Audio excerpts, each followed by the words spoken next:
Thanks, Laura, and thanks for introducing my colleagues, Gina and Thomas. I'm delighted in particular to be joined by Thomas as our SU president.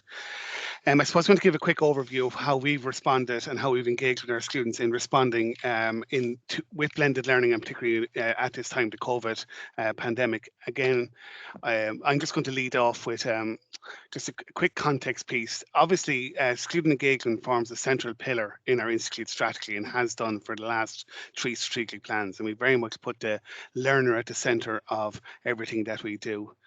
Um, in March, obviously, of last year, we pivoted. It'd be interesting to note that Oisin put up a picture there of IT Carlow hosting an NSTEP event. That was the last physical in-person NSTEP event held on March the 9th of 2020. And I remember it because it was a couple of days just before we went into lockdown on March 12th. And so we've engaged very heavily with NSTEP in doing this across the domains of student engagement, from governance right through to teaching and learning into QA. And we really have factored that in what we've done when it came to COVID-19. We've had a response team at an institute level, but we've had a number of sub-teams underneath, particularly focused on the area of hybrid teaching and learning and also on student support. And within that, then we set out a range of principles, a framework, and a process for design and delivery that very much had the student at its heart. So, for example, students would have been members of the teams that helped to pull this together. So they were very much central to that. So I'm going to hand over now to Gina. Thanks, Dave. So I suppose one of the things, just the previous slide, Dave. Thanks.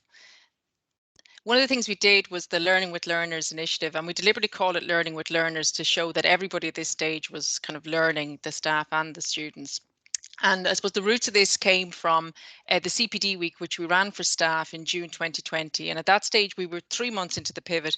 We were getting a lot of anecdotal evidence back as to what the students were experiencing, but it was quite faculty specific. So we decided what we needed to do was to have a space in that CPD week that we would have a Learning with Learners safe space to dialogue and to openly share experiences and to hear firsthand from learners what it was like. So we had three underlying principles with the Learning with Learners initiative.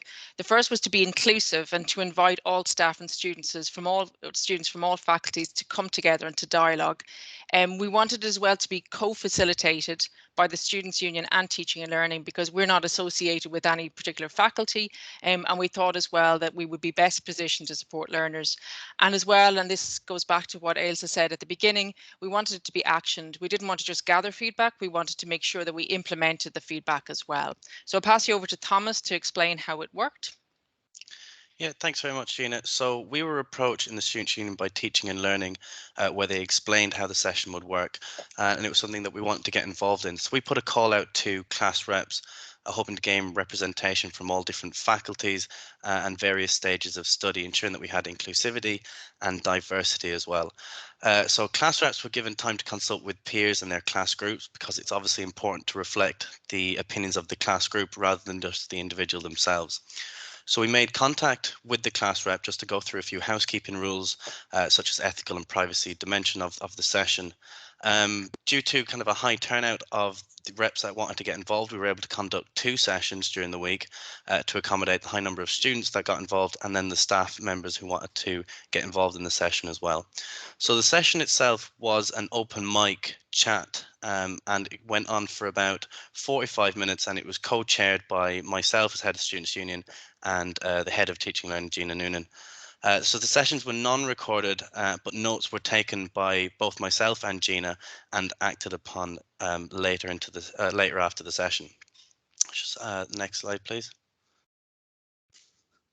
So going into a few of the findings and insights that we got back, and I know one has been reflected on quite a bit in a few other presentations, and that's the importance of communication, both formally and informally. So your formal is through your lecturers, through the Office of Academic Affairs, exams, admissions, but then the informal importance of communication, which brings me on to my second point, is the significance of regularly checking in with students, be it pastoral, social, or academic, making sure that students are staying afloat within their college environment, and seeing if they need any help, such as that. One thing that also came up as well that we saw was that there was a shared understanding that problems and issues need to be acknowledged.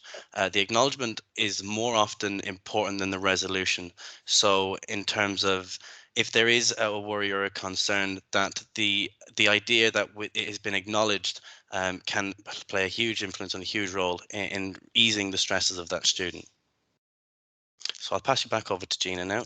Yeah, so just some of the lessons then we learned and some of the follow-on initiatives that came from that. We embedded these learning with learners sessions now. They're a formalised part of all our staff CPD weeks. We've had 4 of them since that first June one. And we also implemented the Lift Your Spirits campaign, which also came out of some of the feedback from the students in those sessions. So that was looking at things like social activities and building a resilient mind sessions.